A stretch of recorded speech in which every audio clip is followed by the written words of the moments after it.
Depende po sa haba. Ano, brown black to.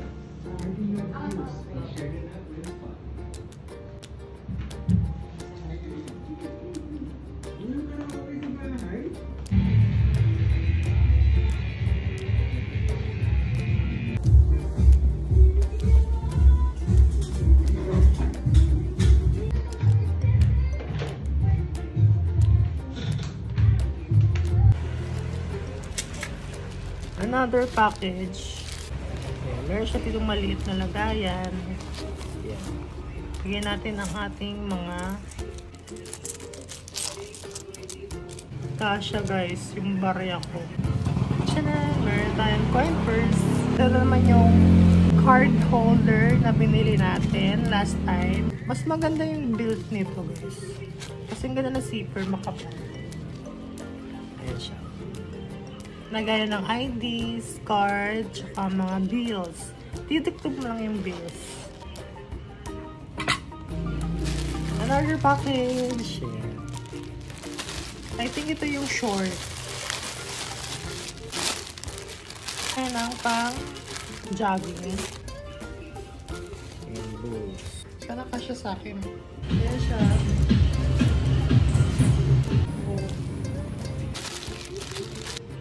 Dallas. Itong basketball. Because I know you're gonna.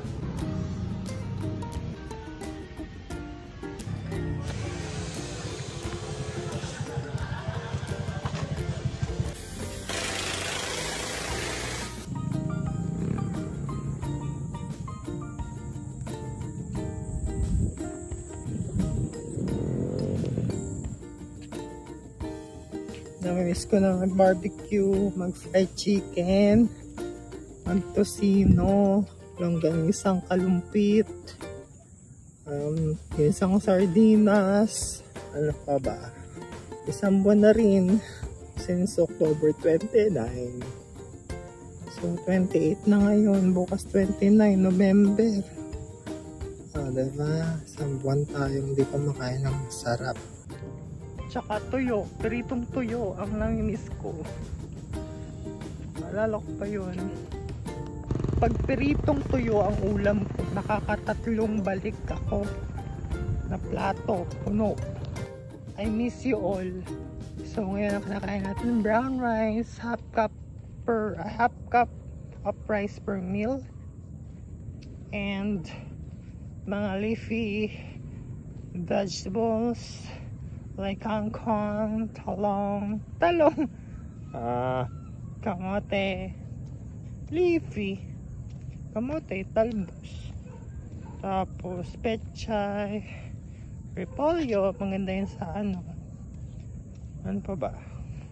Nag-start ako kanina na Strava, kaso hindi siya gumagalaw yung kilometers. Kasi pala, hindi naka-on yung location ko. So, hindi nga siya gagana. 18 minutes din yun. Hindi gumagana yung lakad ko. Lakad lang naman yun eh. Kaya yun, umulit tayo. Masarap maglugaw ngayon, be. Masarap maglugaw. Andyan lang yung lugaw sa kanto lang namin. Tapos tokwa. Tapos togi. O kaya nilagang itlog. Ito. Tapos na tayong tabakbo, maglakad. So naka 3K naman tayo. Pero kanina unang record, hindi siya gumana. So at least, kulang-kulang nasa 1 kilometer din yun. Yung hindi na record. Ayan, pauwi na tayo at gusto ko na kumain. Gutom na ako. Kung ano-ano naaamoy ko. Barbecue, lugaw. Yung mga amoy ko dito.